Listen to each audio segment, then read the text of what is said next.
Peace and respect to you all. Welcome to Demolished Doctrine, the beginning of the end of religions, and our irregular Wednesday show. Welcome both, everyone, please. Mac and BigZebra.com. Please check out BigZebra.com because he's weird and he's funny. Thank you. Yeah. All right, the floor is yours, guys. What do we got this week? Well, Mac, did you have anything before I start rambling? Oh, I can't wait to hear what you have. Well, Ramble I away. was reading quotations from the Bible about death, Okay. and there's this notion. Let's see if I can find the quote again. There are a couple of them. If we live for the Lord, and if we die for the Lord. Therefore, whether we live or die, we belong to God. And it, and this sort of has me wondering about how, when we are religious, how we regard ourselves in our own lives. Is one's purpose is that you belong to God? Okay, so here's a great example of where religious adherents put huge amounts of pressure on themselves. And it can ruin their lives. It can ruin their family structures. It can make them generally or severely unhappy, depressed. It can bring them up depending on their attitudes. You know, if I smoke a cigar, I smoke a cigar to the Lord. Right. You know, or I'm a horrible human being because I'm a smoker and it's not approved of by my God. So it can be really extreme in either direction depending on how they look at it. Now, I don't have a problem with the idea of we here or the singular you here. And the reason that I don't have a problem with that is, although I do believe this is speaking to a singular individual who is to do it, and if you look at it that way, well, first of all the pressure's off you in either direction. But all the pressure's on him. And that actually makes really good sense to me. After all, the religious adherent, peace and respect, Odin, the religious adherent is extended grace because they're ignorant, and that makes sense.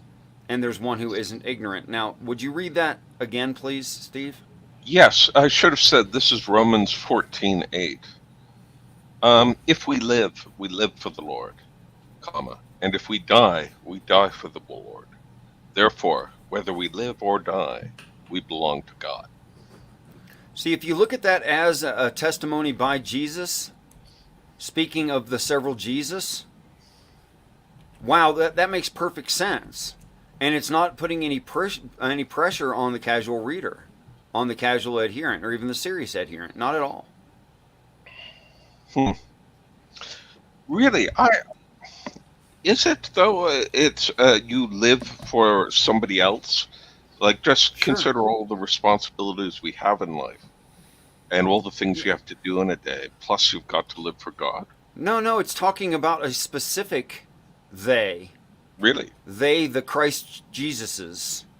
Oh, okay. Read it in that context and see that it is true of his life. Any of those his life. And make sense to that life. And it's not putting demands on anyone else. Does that can you read it that way? Does that make sense to your brain? Yeah, I just sort of automatically took this as the community of Christians, early Christians, talking about their relationship to God. But you're That's saying the way it's taught, yeah. That's the way it's taught, but it can't be. Okay, let me give you another like line from the Bible. Be ye perfect, for your Father in heaven is perfect. How the hell are you supposed to do that? Yeah, that seems troubling. But it's along the same lines. Okay, live and die for God. Whoa, wait a minute. I'm also supposed to pay to Caesar what is Caesar's. Mm. I'm also supposed to be responsible for my wife and children. I'm also supposed to leave them an inheritance. And I'm supposed to make good, smart investments. I'm supposed to do all that. Peace and respect, Marty. I mean, yeah, you are supposed to. But that's Yeah, what I'll I'm get saying. right You're on not this. going to. No, that's what I'm saying. You're not supposed to.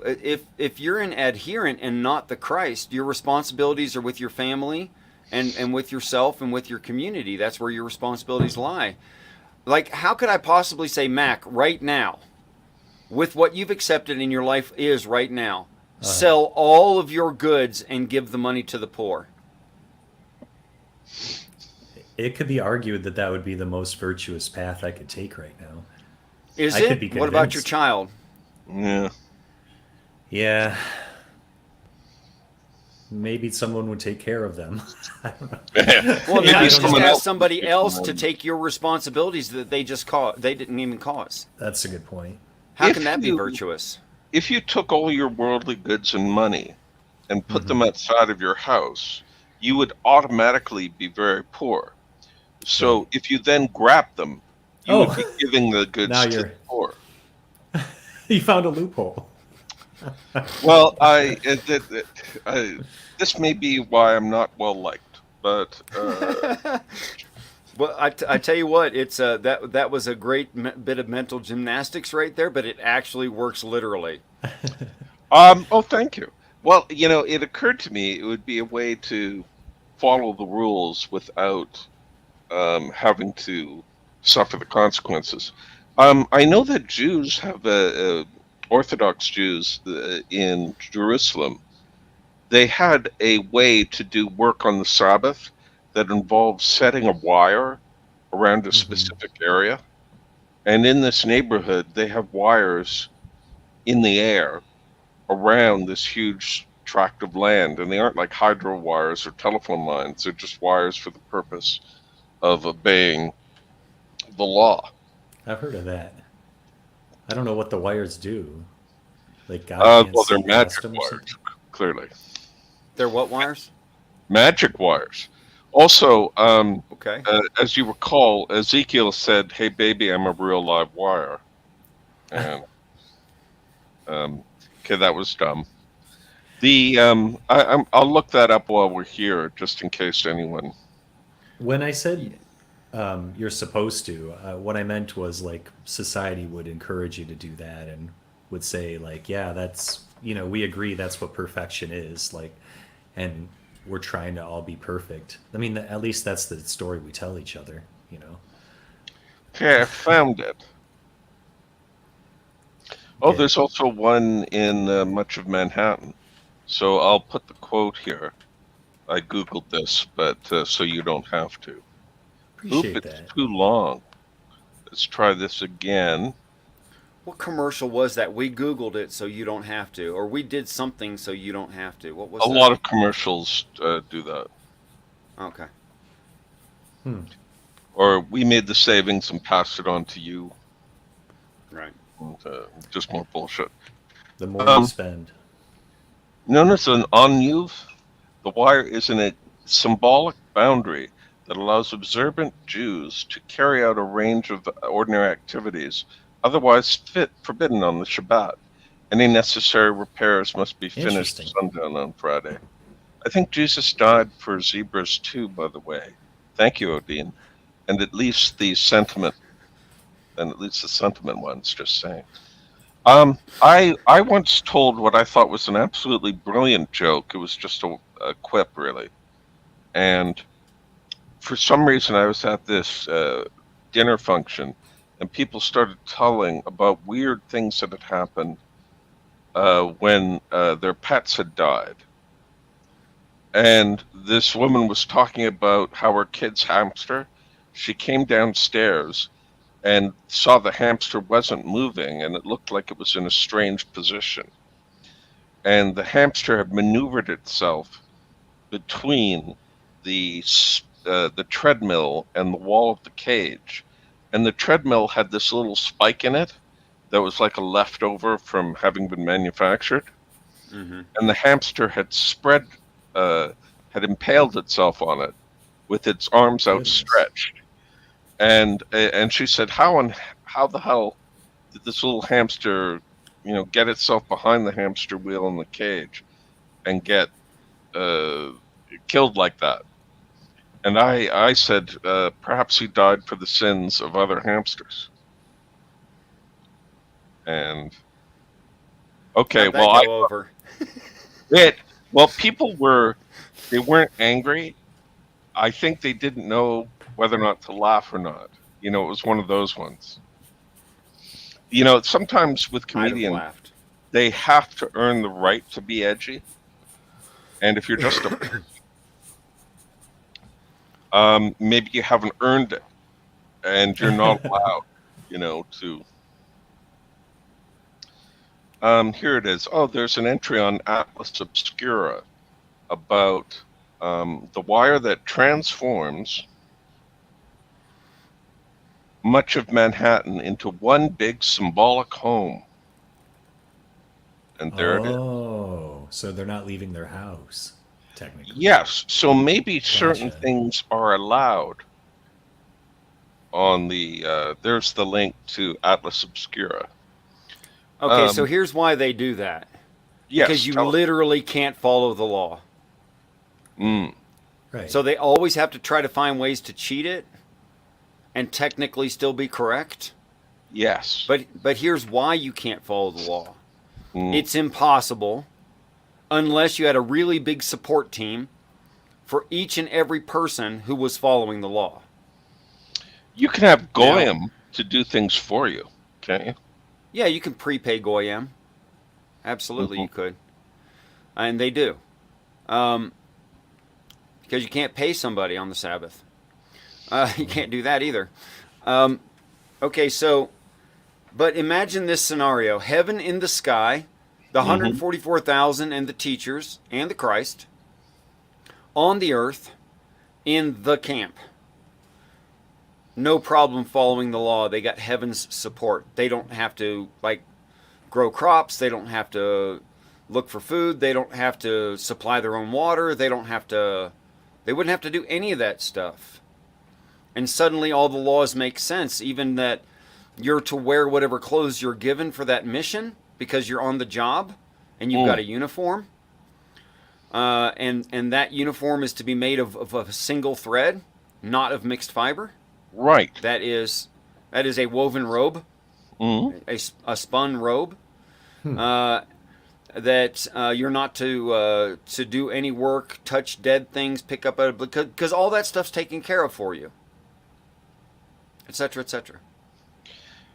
That is interesting. You've mentioned that before. The notion that the single thread policy was for military uniforms. Yeah. It's you're on the job. Don't change your clothes and pretend you're not. I wonder why there's a special provision for doing things in your own home, according to the law. Yes. Okay, so here's one of the funny. If a young man is in that army, and those young men virgins, which means both male and actual virgin, which is probably the premium army, no matter who and where you are. Because males are low maintenance. They can be filthy. It doesn't hurt them, really. They can eat minimalistic food. They're fine. They don't need as much breaks and stuff as females do. I'm not picking on females. It's just the way the biology works. And what was the thing you just said? The house. Okay. Yes, okay. yeah. So house is actually temporary dwelling, right? And that word is also tent, and also temporary tabernacle, or those kinds of temporary ideas, which refers to us not in heaven. All that word house right there, and all of those ideas refer to us not yet ascended, or in a non-ascended state. In the case of the 144,000, they actually come back to the earth, and if their head is not in the game and they have a wet dream, they're to be kicked out of the camp for the night. Now, why is that significant? Because the camp, I think, has a literal force field around it and keeps everything out. Hmm. And that's the house. That's the house. And when you're in the house, you can do certain things. And when you're out of the house, you can do other things. Which makes sense in that kind of go out and testify thing, but at night you're protected so you can sleep. Because the crazy people with machine guns can't get to you, and Leviathan can't get to you. And if you're kicked out of the camp for the night, you've got those two things on your mind. You won't be sleeping. Yeah, you won't be like laying down taking a nap. You're going to spend that night running away from noises. All right. And now to get your head back in the game. Mm. So that's why all the weird laws, yeah. That is interesting. It's also, you mentioned that following the law was practically impossible. It is. And it seems like a control feature. You never, like the boss who never says you're doing a good job. You're always, you're not doing enough. You won't be with this company very long. You've been there for years, and always down on you. And which, by the way, if that happens, start looking for that new job. Right. But right. it does seem awfully controlling to create a system that people can't live up to. Well, it is very controlling, but I don't think that's immoral when it applies to the army and the army alone. Yeah. And Christ as commander of that army, as the general. I really don't think it's a problem. I know the Muslims believe that Jesus will return with a sword and will lead an army Christians of... too. Yeah, yes, Christians that's true. too. Yeah. Of course, you have to understand what the sword is. What is the sword? Well, there's even websites called My eSword, and can you guess what's on My eSword? Oh, writing. Writing of what? Well, the swords often have inscriptions upon them. Well, but yeah, of what I that's don't true. know. Several of them did. That's true. Yeah, in the description of the armor of God, the sword represents truth, which is why in the book of Revelation, proceedeth out of his mouth a sharp two-edged sword. The sword proceeds out of your mouth. So it's not for killing folks. Yeah, it's for telling the truth to them. Yes, and does the truth kill people in certain ways? Yes, it actually does. I wanted to ask you both a question I've had for years, and I've never been able to sort it out. I was reading something about ancient Israel, and while there's Yahweh, Jehovah, there's the Lord, the host of hosts, the Lord of lords, or whatever, and it mentioned that there was another name for God, and it gave it in Hebrew, and I looked it up, and it basically translated to Holy Spirit. And I was blown away because it made me think that Christianity was sort of, through the Trinity, was trying to maintain this aspect of God. Now, then I could never find a reference to this again, but I find things like, for example, in Ecclesiastes, before dust returns to the earth as it was before, and the life breath returns to God who gave it. So when we die, the life breath or Holy Spirit that God gave to us returns to God. Now, but that's a lot of theology to take out of one sentence in Ecclesiastes.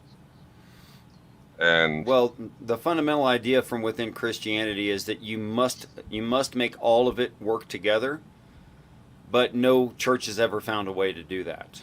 And it's passages like you're talking about that cause the logical problem of the Trinity and the formation of the Trinity, where you have to say things like, Jesus was begotten, not made. What the hell does that mean? Born, but always was. What do you mean born but always was? That doesn't make sense. I think I had it sort of backwards. There was a notion of consubstantiality, and apparently, instead of being a part of Catholic tradition, it was in fact Catholic heresy. So Catholics regarded it as heresy. Well, this has gone back and forth several times. I bet it has. Also, Manichaeism, which I find really interesting, where you suppose that as a balance to God, there is an equally powerful evil God. Mm-hmm. Yeah, and that's a tradition too, but not necessarily. Yeah, it's really messed up, but it's really interesting, and it makes its own sort of sense. Because I don't take, if you'll excuse the expression, I don't take any part of the Bible as gospel. Right. So right, if someone else tells me about Gnosticism or I read about Manichaeism. So at this point, I have completely forgotten everything you started with. Let's see. I was talking about Holy Spirit originally. Can you and stop that right is there? another word that Jews used for God. Yes. Okay, I think here's he was why. tying it to his other questions about Romans 14 too. I know. I just can't keep track. It's just too much. Well, I not- ramble, and you know how it is. Yeah, for the sure. original quote I raised was, "If we live for the Lord, and if we die for the Lord." And Yes, therefore, this is going to tie in. yeah, It does? really Okay. is going to tie in Right. quite easily. Okay. Okay, I just see. just like the relationship between Aaron and Moses, Mhm. when God talks to Moses, when Jehovah specifically talks to Moses, Jehovah says to Moses, Aaron don't know crap, but he's going to learn from you. And to Aaron, you will be God. And then later that idea is repeated in the relationship between the Father and the Son, where Jehovah says to the Father, and it's not written down, it's just implied, the Son don't know crap. And you will be to the Son as God. Same idea. Okay? So it's not conflicting that you have the Constitution at the highest level in heaven, and then you have I'll say the President of the United States, or Moses, or the Father holds that position in whatever story, and then you have the governor of your state, or the Son, something like that. And to the governor, the president is the Constitution. Does that make sense, or is that too weird? The president is the Constitution. Or maybe I should say constitutional lawyer instead of president. Or maybe I should say the Supreme Court of the United States. Right. Whoever represents those ideals the best. And it's Right. also a trinity, always think executive, of Uncle Sam. legislative, and judicial. Yeah, actually, it is another trinity. But I'd have to include at the presidential level, or the father level, that it's all those forms of government in one person, actually. Right. And then I think it works just fine. But again, the Holy Spirit is that communication between the Father and the Son. And you could call it remote viewing, you could call it prayer, you could call it hocus pocus, you call it whatever you want. But that's the claim that's in the story, is that the Father and the Son communicate, and the Father is to the Son God, although the Father is not God.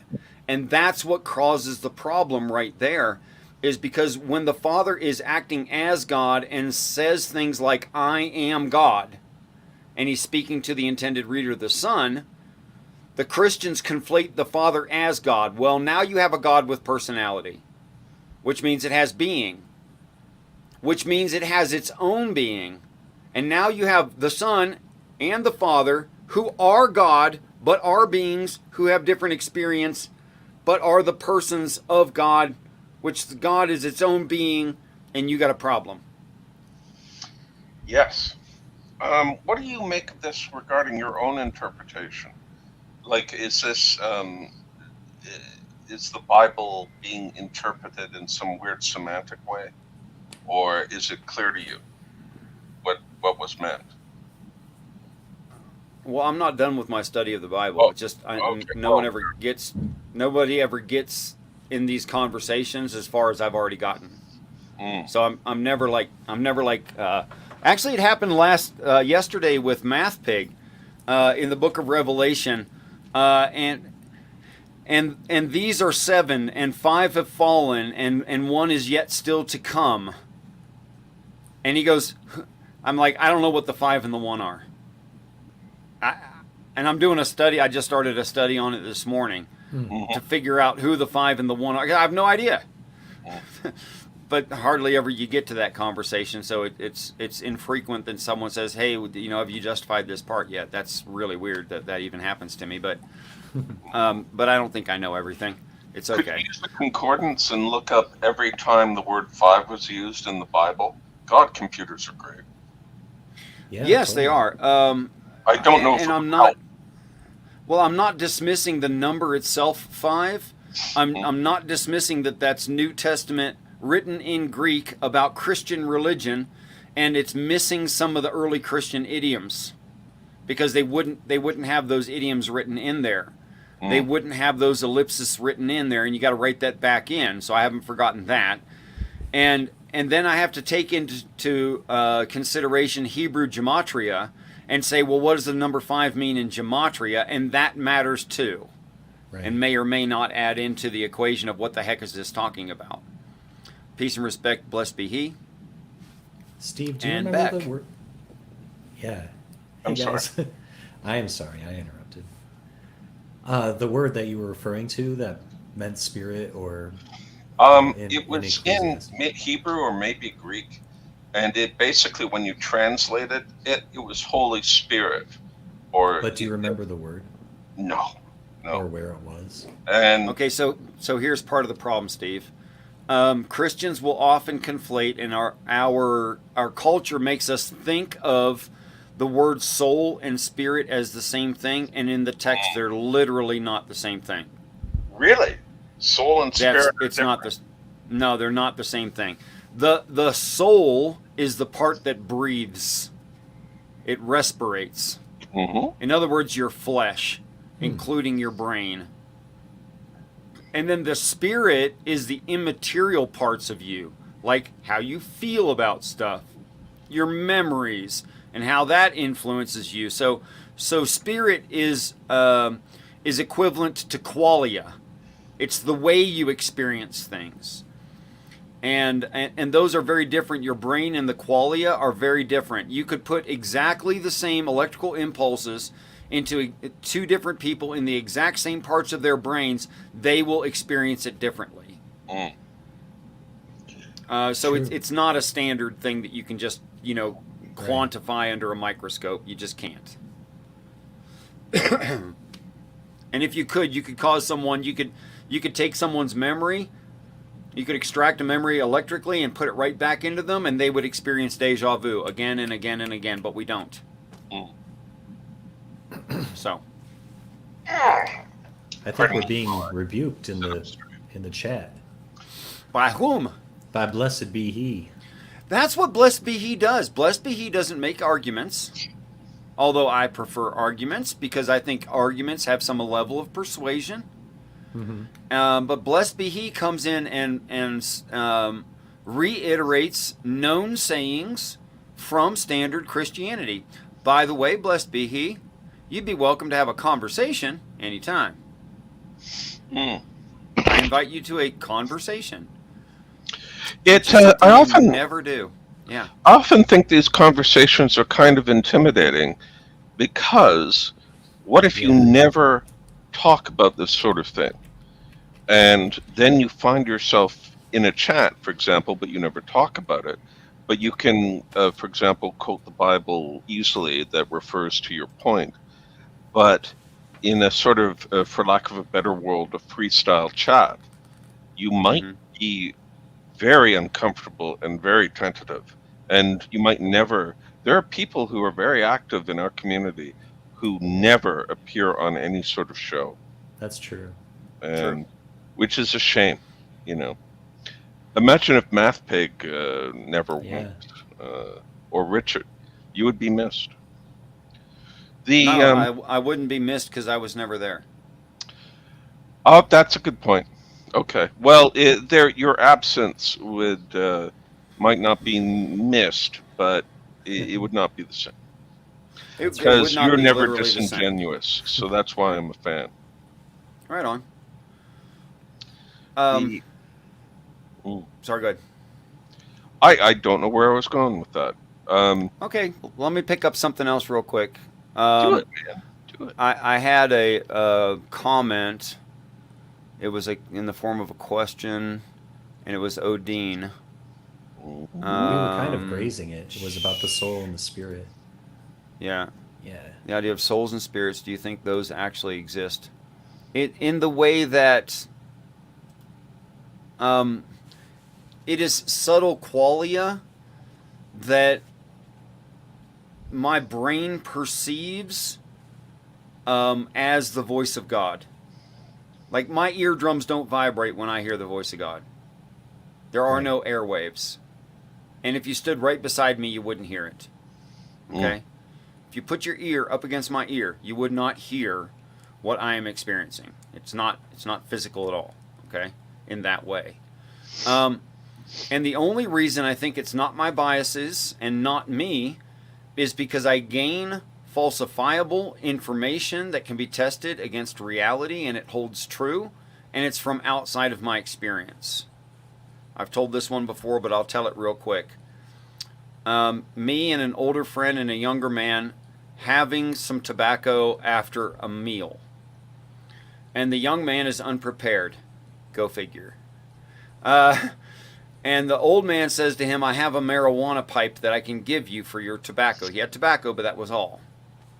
And he preferred his tobacco. So the old man gives him a pipe, but the pipe is gummed up with whatever they call that black stuff, tar. And the young man is taking pieces of grass and twigs, and he's trying to clean out the stem of the pipe, but you can't. And the old man says to him, well, what you really need is a street sweeper wire. Right. And he'd no more than said this, that a movie plays in my head where I'm walking away from them along a certain path, and I turn again, and I look over a certain way, and I look down over the curb, which I'd not walked past there. I look down over the curb, and there's a street sweeper wire. It's this long. It's got 63% rust on it. It's very sharp on one end and rounded on the other. I mean, it's one exact street sweeper wire in one specific location. But I've already experienced this 1,000 times. So I say to them, hold on, I'll be right back. I walk over there and pick it up. It's exactly where it was, at the right angle that it was in the movie. It was precisely that one. I pick it up, I bring it back to them. There you go. Street sweeper wire. That's what you needed, right? Here. Now, I had not walked by there, and in order for me to have seen it from the direction that I did walk from, I'd had to have been about 60 feet in the air. Because it was only about 3 inches away from something 8 inches tall, which is like this angle. Which means I had to be way the hell up there to see it. I know I didn't see it.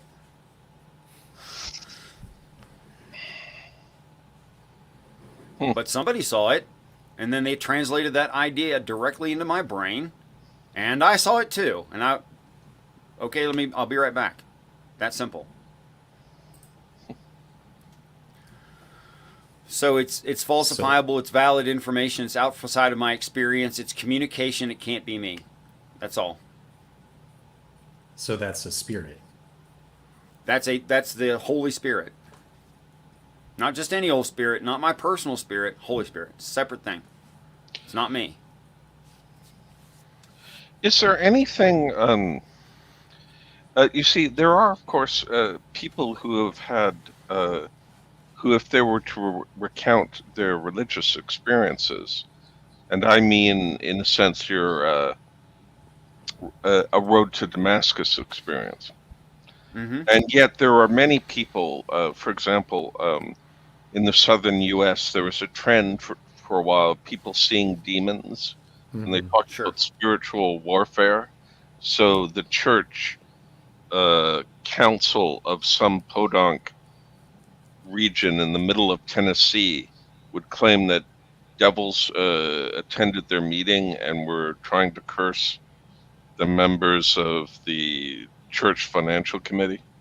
You know, and I think it leaves us at a loss, at least me, because maybe these people are having the sort of experience that Julian Jaynes wrote about.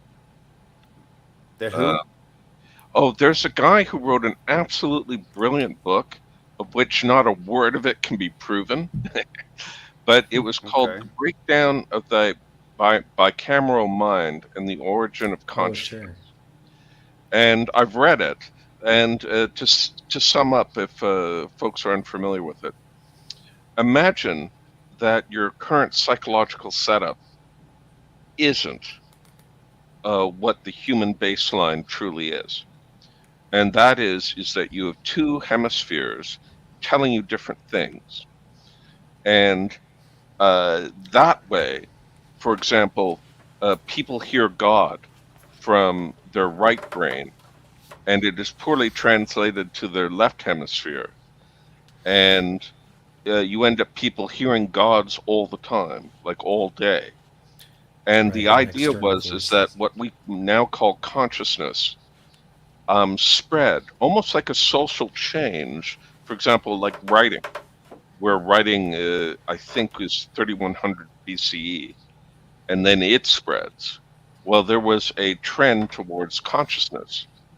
And when sometimes when I hear, say, people talk about their religious experiences, or even Dr. Stephen Greer, when he talks about his UFO experiences, he's a very intelligent man. But I think what I'm hearing is him relating a religious experience, even though he's talking about flying saucers. Because he gets quite emotionally worked up when he talks about, seeing UFOs and knowing something's going on.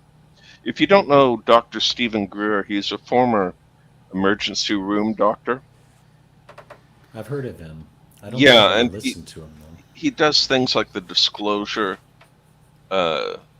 project, where he gets a whole bunch of people who used to work for the Right, government, and they say, right, "Yep, right. UFOs are real," and Sure. blah blah blah. And Does he blessed get? be. Sorry, go ahead, Mac. Does he retrieve novel information from these experiences that he couldn't have I don't otherwise? know. I've listened to some of it, but Yeah. his videos tend to be, shots of the sky and talking Yeah. about. Oh, there's Richard. What's that, Richard? It's a pad of sticky notes for blessed be he. Oh, okay. Can you Now, tell the difference between God and your own mind? He asks. I'm going to show you how you can tell the difference. What did I draw on the other side of this pad? There's no mirror behind me. There's no way for you to see it. It's facing Some the of wrong it's way. green, right? You literally can't know, can you? But you can do remote viewing exercises where people do know things like that. So, how do you know it's not you? Because it's outside of your experience range and true in reality. That's how you know it's not you. It's the same way you learn anything. Communication from outside of you, and it'd be preferable if you can falsify it in reality, and especially if it has predictive power. Like when I walked to get the street sweeper wire, that was predictive power that I couldn't see it from my present location, but I walked there and it was there. You don't get better than that in science. There's no better.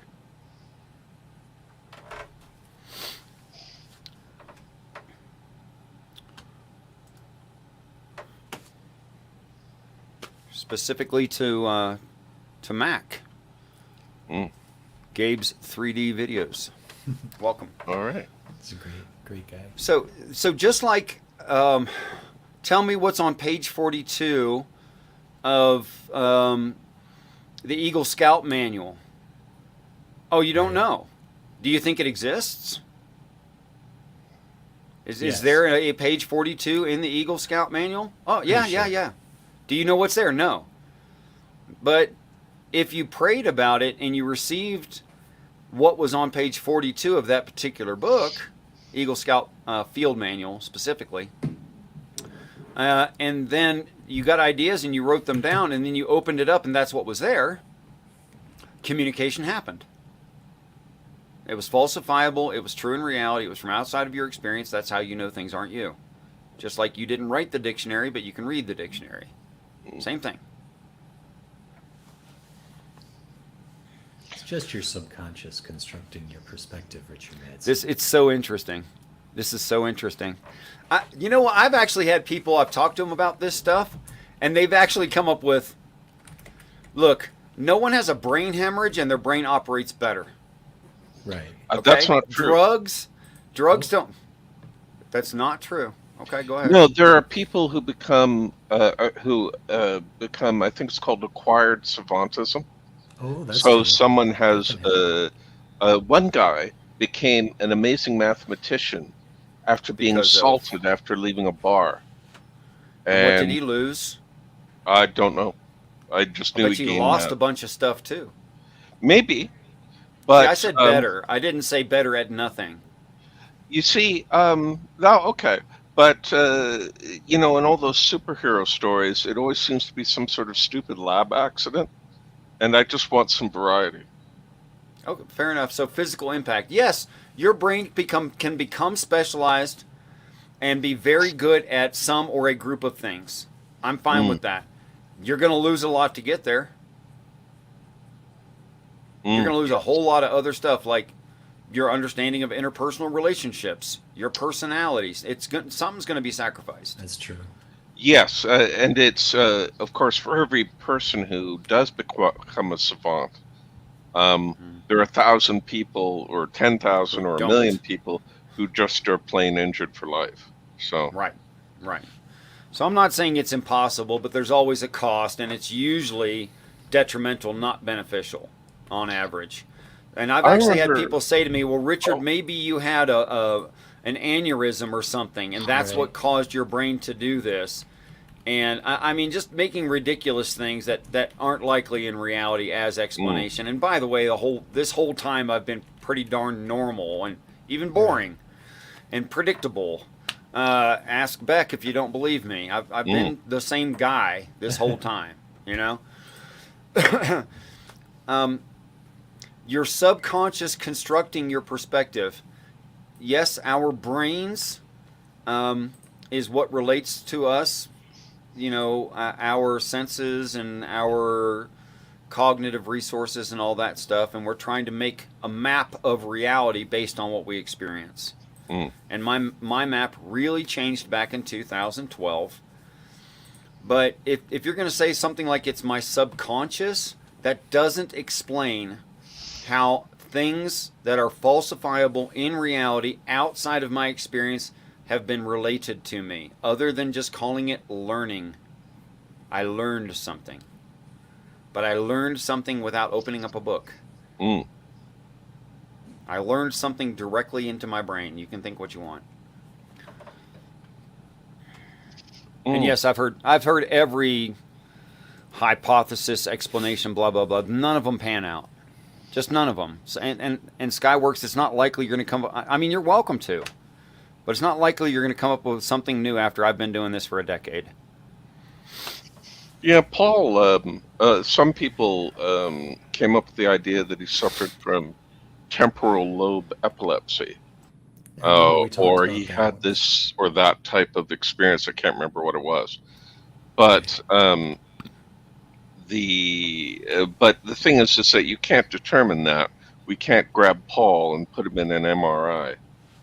And so it's easy just to say, oh, well, it's your subconscious, And it kind of evades the point that we can't make those sorts of determinations easily. How do I separate Richard from the spiritual warfare dudes in the South? First of all, I don't think anything's magic. I think there is no magic at all. I think there's nothing supernatural. There's things we haven't discovered in science, and there's nothing supernatural. How exactly remote viewing, praying translates the information, we don't have a mechanism for that. We have not figured that one out. But the most often excuse is subconscious, subconscious, subconscious. Yeah. Fine. You can find my memory in my brain.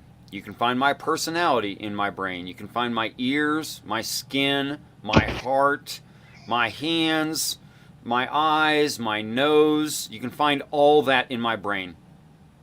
Find me the subconscious. It's not there. But surely there is a It's subconscious. literally... What's that? But surely there is a subconscious. Well, that's the problem. We experience it. It's real to everyone here, and it's nowhere in the brain.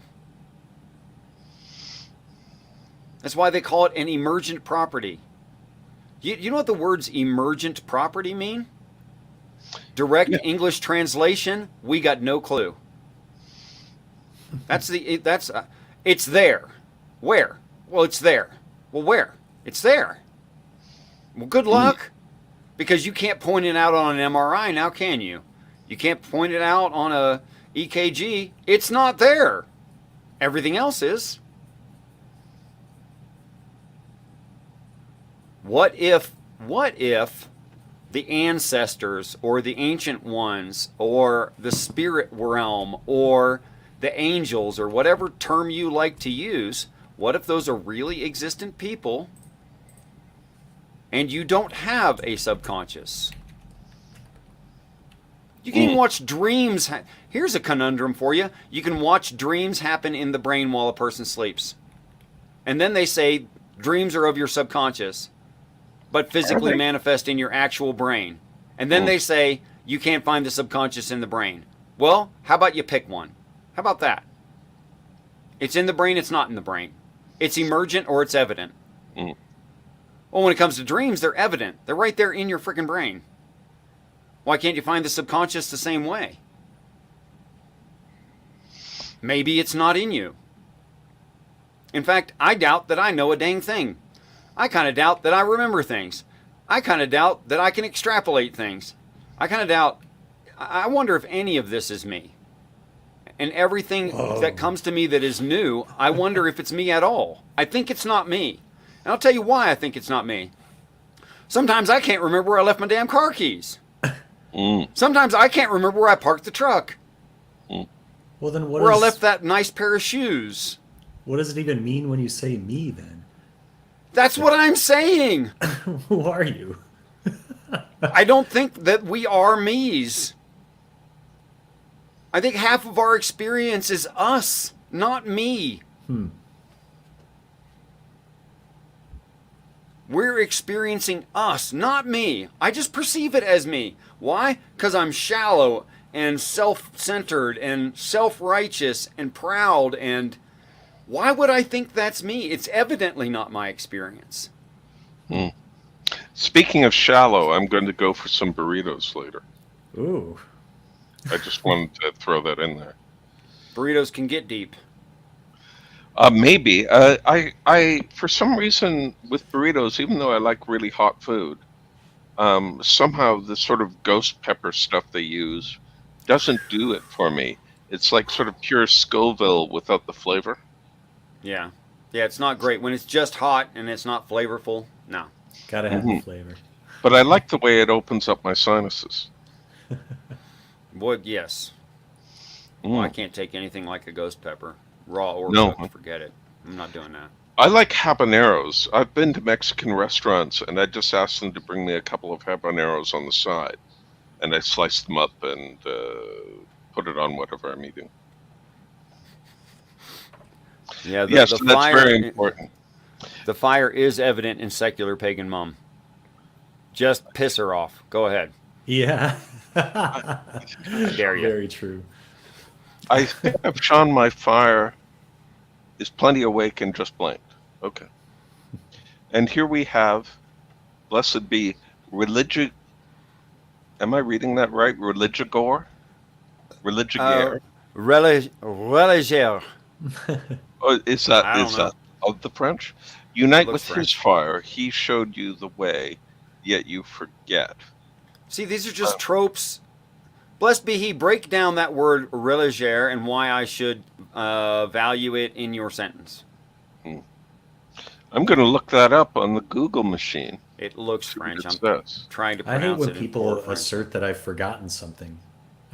I once was Shit. engaged in a therapy session where the lady said that I had repressed memories. And I said, what am I supposed to say about that? I can't, I don't know whether I do or not. Nobody knows if they have I'll repressed tell you a memories joke by on that. definition. Did I ever tell you the story of Uncle Bob No, I don't think so. at the family reunion? So it's my ex-wife, and she's passed away now, but it's my ex-wife's and his family reunion in probably about the 7th or 8th year of our marriage, something like that. And Uncle Bob had a stroke.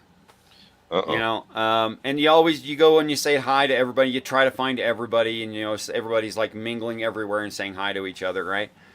So I go over to Uncle Bob, and I say, "Hey, Bob, how's it going?" He goes, "Hey, it's going pretty good." He said, "Yeah, except recently I had a stroke." And I said to him, I said, "Oh, that sucks." I said, "Well, what's the prognosis? What's the diagnosis?" He says, "Well, I'm going to be okay, but I've lost my short-term memory." I said, "Oh, that's really interesting." He goes, "Yeah. Now I've been developing this habit where I have a notebook and I write everything down that his wife's name I can't remember, Peggy. You When need a Peggy notebook. says something, I write it. I need a notebook. Well, it's not my wife. I mean, I remember my ex-wife's name.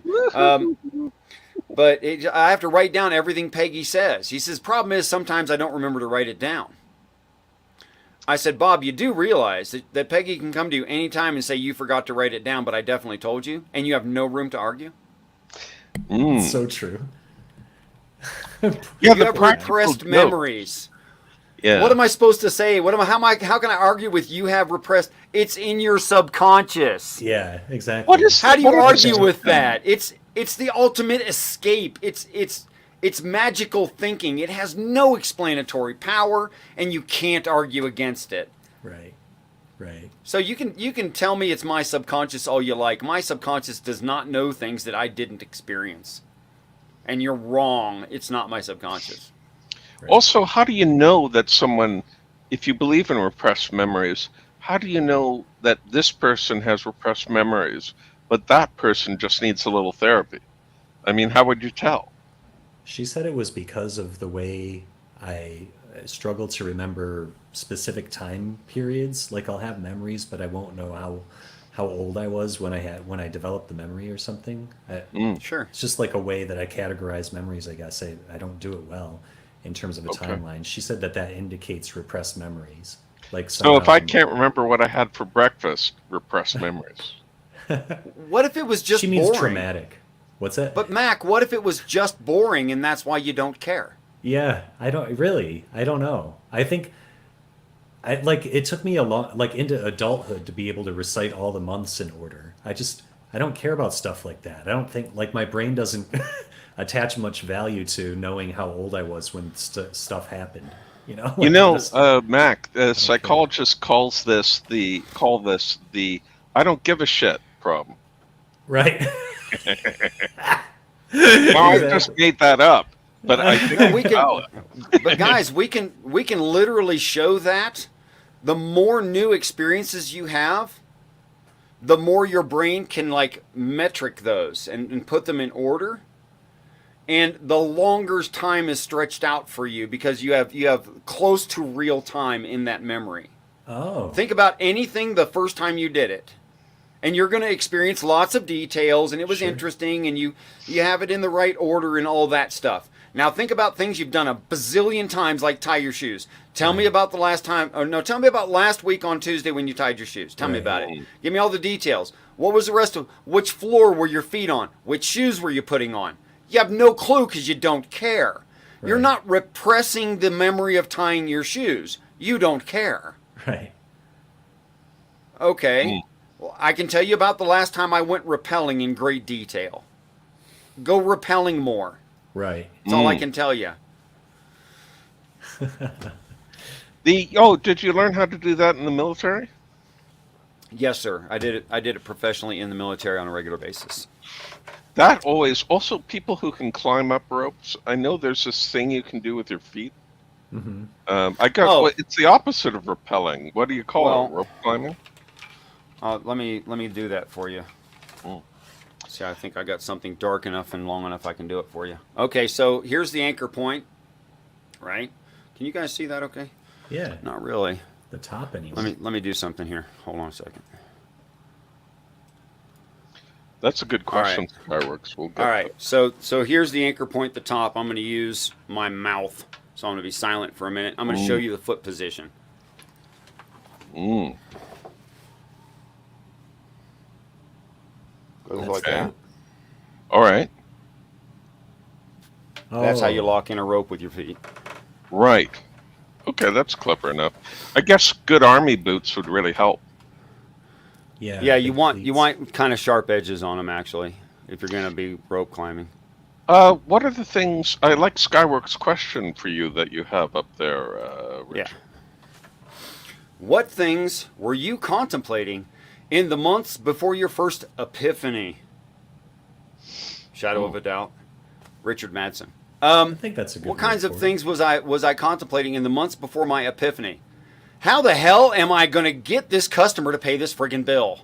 It's way too high. I put in way too many hours. They're not going to believe me. Mm.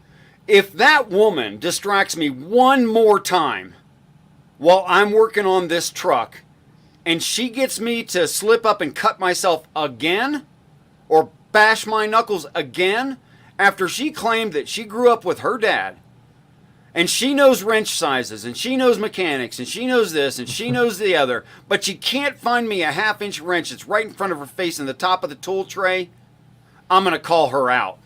I'm sick of this. Mm. Gee, I wonder what Beck's up to. Because Beck's in the middle of a fight with a lover and stuff right now, and I wonder how Beck's doing. Sure. How are you? I didn't give a crap about religious things. I couldn't have cared less. It wasn't part of my life. Mm. I wasn't subconsciously studying the Bible. That wasn't happening. You were an anti-theist, so you were familiar with the Bible. No. As most anti-theists aren't, I was actually very ignorant of the Bible. That I had a lot of first-person experiential knowledge from practitioners and never cracked the cover myself. Oh. You can ask Beck. It wasn't. It wasn't like Mom read us the Bible, and we're raised in the Catholic Church. And by the way, I had a job most of my life in the Catholic Church because me and my next older brother were cute little red-haired freckled boys. Yeah. Yes, we were the altar boys. We had work. We weren't sitting there listening, studying, reading our Bibles, and no, you light the candles, and then you put out the candles, then you bring this, and then you light that, and then you fire up the coal, and you put it in the smoker, and blah blah blah blah. You sit down for about 10 minutes per service, maybe 20. Mm. But you got stuff to do when you're the altar boy. And go fetch the Eucharist and the wine, and bring that out, and blah blah And blah. don't drink the holy wine. It's not funny. The altar boys often do that. I got to sit backstage. I can't lie about it. Yeah, 9 years old. You know. Yeah. Boozing Well, my it up. altar boy friends would also do that thing where the half of their face that wasn't exposed to the crowd, to the parishioners, they would make silly faces with the left side of their face or the right side of their face, trying to make the other guy bust up. Right. That's great. But if we were doing anything but paying attention, I never read the Bible as a child, and Mom didn't read us the Bible. She wasn't that kind of a Catholic. Mm. It was more like Sunday, Wednesdays on special holidays kind of Catholic. Mm. Right. And I just wasn't into it. I didn't care. So the arguments that I had were the same stupid atheist arguments you hear all the time, where it's a conglomeration of Christianity and it's no certain sect. You can't figure out what sect they're talking about. Mm. They could be talking about 80% of Christians, but they're not talking about all Christians at any time. Of course. And it's just horrible arguments. But I was happy being an anti-theist. Piss off! I'm doing my own thing. I like the hedonistic life. I like drinking rum and coke. I like my motorcycle. I like my big Ford truck. I like impressing women who are disappointed with their husbands and convincing them that I'd be much better, and then sleeping with them whenever I wanted to, and then shaking their husband's hand, calling him my friend the next day. Yeah. Whoa. I was a heathen, really, and I liked it. I liked it just fine. So no, I wasn't working toward an epiphany or something. No, definitely not. Just out of curiosity, I remember you mentioning that Christ, that some translation of his name was Redbeard or something like that. No, it's not a translation of his right. name. It's one of the ways they describe him. Oh, okay. Well, they also described Muhammad as having a red beard. Which, Yes, I know. It's because it's the same person. right. It's why Muhammad has fair skin. The people of that land don't have fair skin. It's why he has an unusual hair color. It's why he's too tall for the people. It's why blah blah blah, etc. and on. Yeah, in the Christian text and some extrapolation out by Hebrew rabbis and their thoughts about the text. Yeah, Christ is the red heifer. Christ is the red-haired ass. Yeah, so good enough for me is probably a ginger.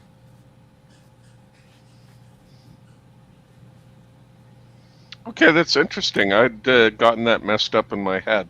Maybe my subconscious was responsible. Probably. The darn subconscious. I know. And it doesn't pay any rent, yet it's in my head. Oh, that's not nice, blessed be he. I feel like, man, that's as close Muhammad to is deleting a a son comment of I've ever Satan, made. really? He only put the one guy on a fire. That's not cool. I'll tell you something shocking, blessed be he. And you're going to think I'm lying until you go look, if you're brave enough. Which I don't know if you're brave enough to go look.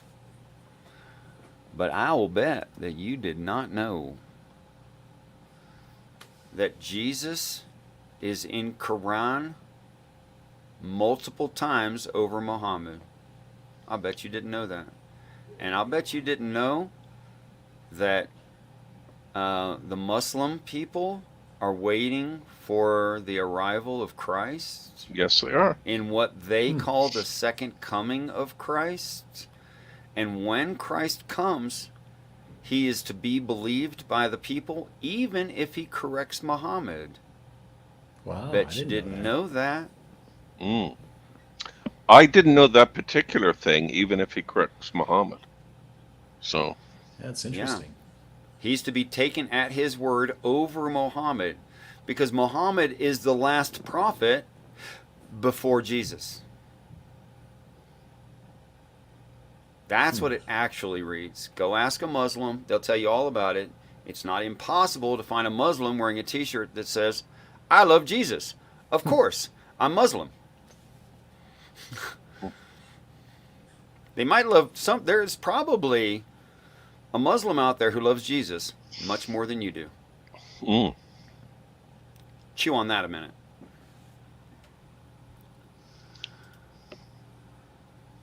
Oh, and by the way, your Bible says horrible things about some of the prophets that are in the Bible. And they just consider Muhammad a prophet. And they believe in all the prophets. David, who had a man murdered so he could sleep with a woman. Remember David? He was a prophet. yes. Tell me when Muhammad did that. Oh, he didn't.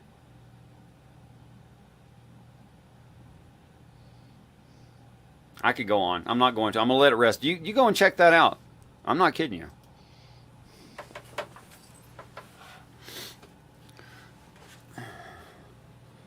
you. Maybe it's Lively a form chat of today. entertainment for Blessed. Just comes in here and say that I once did a similar thing. There's a really obnoxious Christian who used to say stupid things to atheists. So I created a spoof YouTube account with his name and logo. And Oh, then I would just briefly come into atheist chats and tell everyone they were going to hell. And then I'd leave.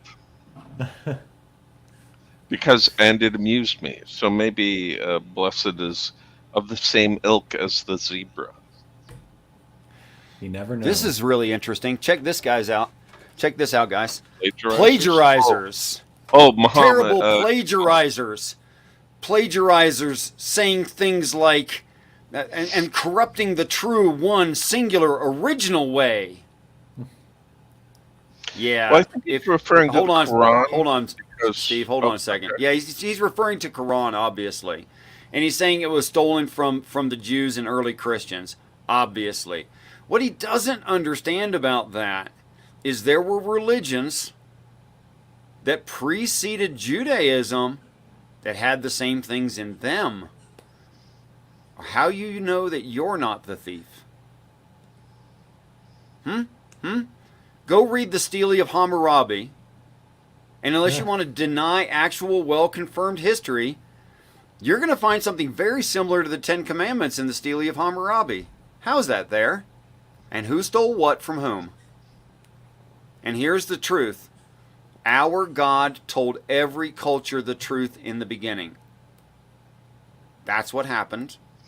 So these truths are all over the planet, and nobody's stealing from anybody any more than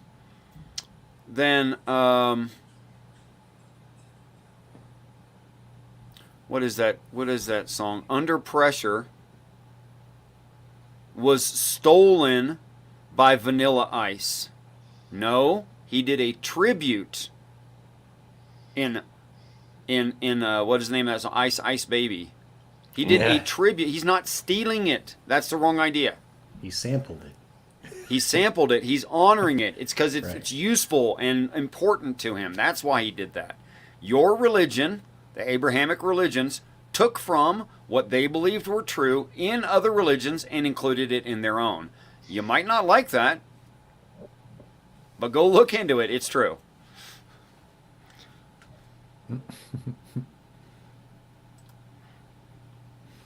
I just don't have a problem with it because I think they're all valid. A thing is true in reality or it isn't. That's all there is to it. Well, guys, we're over an hour. Wrap up your thoughts. Put a bow on it. Peace and respect, Hillary's emails. Love that username, Hillary's emails. I do not have a sum up because I only have questions. You know that's okay. You want to present a question that everyone can ponder during the week? Yes, I would like to know what the hell is going on. And I don't ask for much. That's the best. We live in a bullshit society now. And instead of, when we could indulge in fiction, instead we indulge in weird New Age bullshit or political bullshit. It just goes on and on. Hi, 420. Over to you, Mac. Yeah, well, Steve, have you ever read the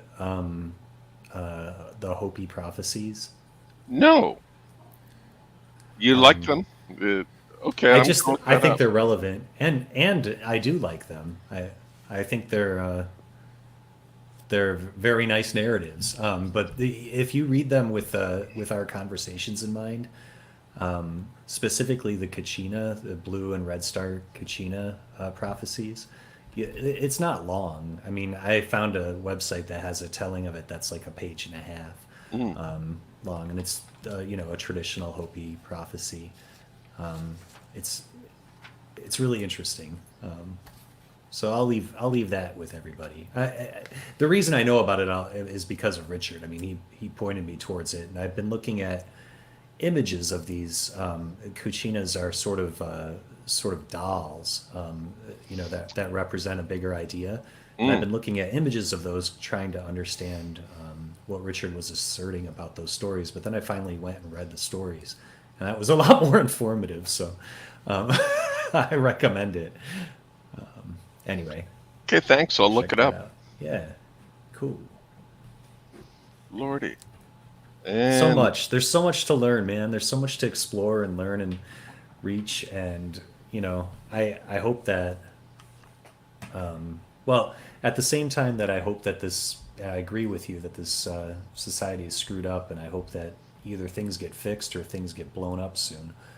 I, I also like hope it takes its time because I'm excited by, the reality that I'm involved in every day and that I interact with, and I think even though stuff that's really screwed up happens, and there's suffering and terrible things all around, there's still a lot of really cool things going on. So Mhm. I want to keep digging into that stuff. So, reading Hopi prophecies and stuff like that. It's really cool. I will look it up. I bookmarked a web page about it, so I shall see. I may ask you for your own, Yeah. I but see. there we have it. So here's one of them. One of the Hopi prophecy. Get my microphone out of the okay. way. Cool. Let's see. All right. So, let's see if I can get this. It looks like one Okay. of those a ship sailing up to a witch. Yeah. Right. Got no idea what that meant, Steve. You don't know those? Oh, okay.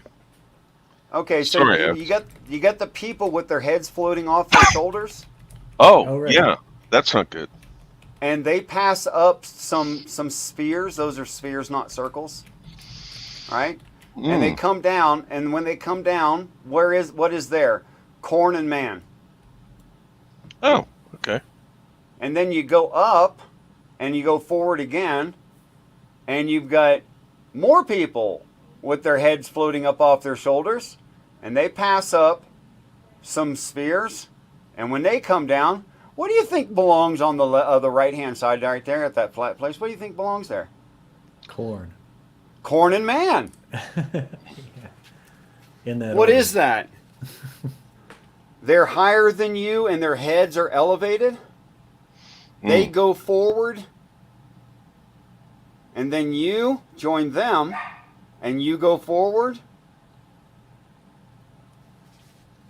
Repeating earths. That's what this is. Very And a interesting. thousand other places. Right. And yes, this is chapter 4 of the book of Revelation, or the red star Kachina. And yes, this exact pattern is drawn on his chest. If you can even find it. I've found out that if you just try to Google it, okay, so here's the thing. It's their religion. It's not a joke, and they don't like advertising it, and they don't like talking to people who make fun of it. They don't like that. That's right. Just like the Jews, you got to work to get into their society and know what a Jew is actually talking about. And they're not going to tell you right up front on this. Oh, yes, I'm just like the Christians. I'm just going to spit it and puke it all over you. No, they won't do that. And the Hopi won't either. In fact, when you try to look up Hopi Red Star Kachina, do you know what you end up with? You end up with no, it's Zuni Red Star Kachina. You end up with a representation of a Hopi thing. Because if you ask them about it, they'll tell you about some other religion they don't give a shit about. Because they don't think you're going to take it seriously in the first place. And they don't like being dismissed. So they'll lie to you.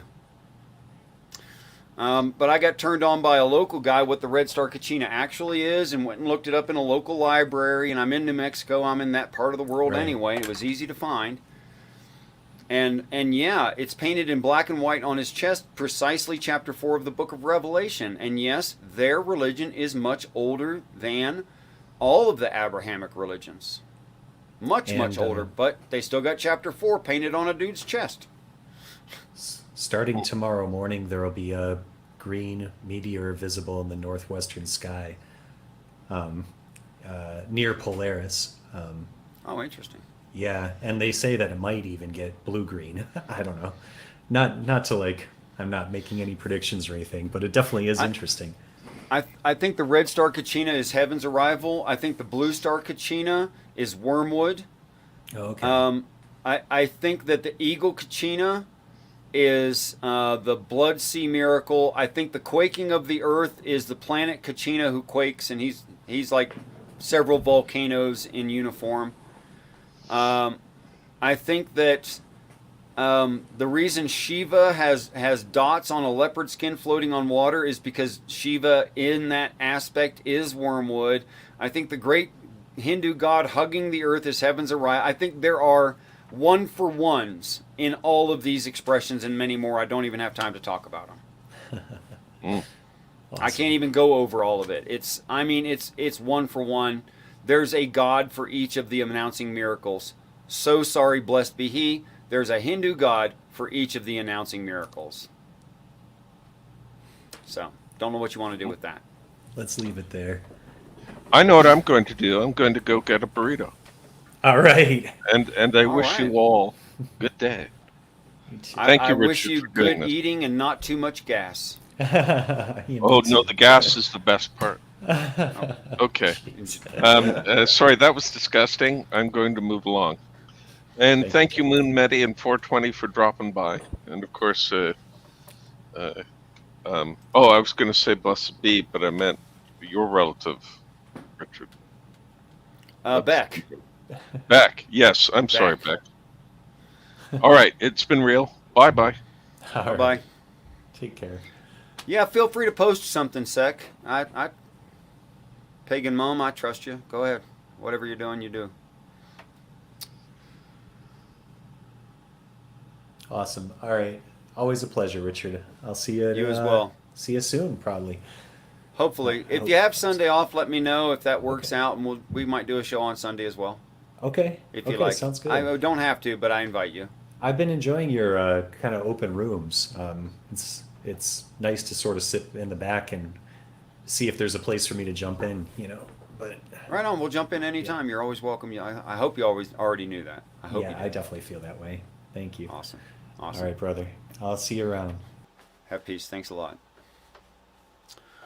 What do you guys got? Was dies? Oh darn! In StreamYard, you can't. If you're running a show, you can't open this up. Isn't that terrible? Like I can't copy this. I can't paste it. I can't do anything in StreamYard. It's kind of crappy. So what do? Let's see. I open up another YouTube on the same computer. And then I go to the show that's live right now. Then I go to the show that's live right now. Oh, now it works. Okay. And mute it. And then I go into side chat and I hit the link. Then I close the YouTube. Then I come back over here to StreamYard. And then I present.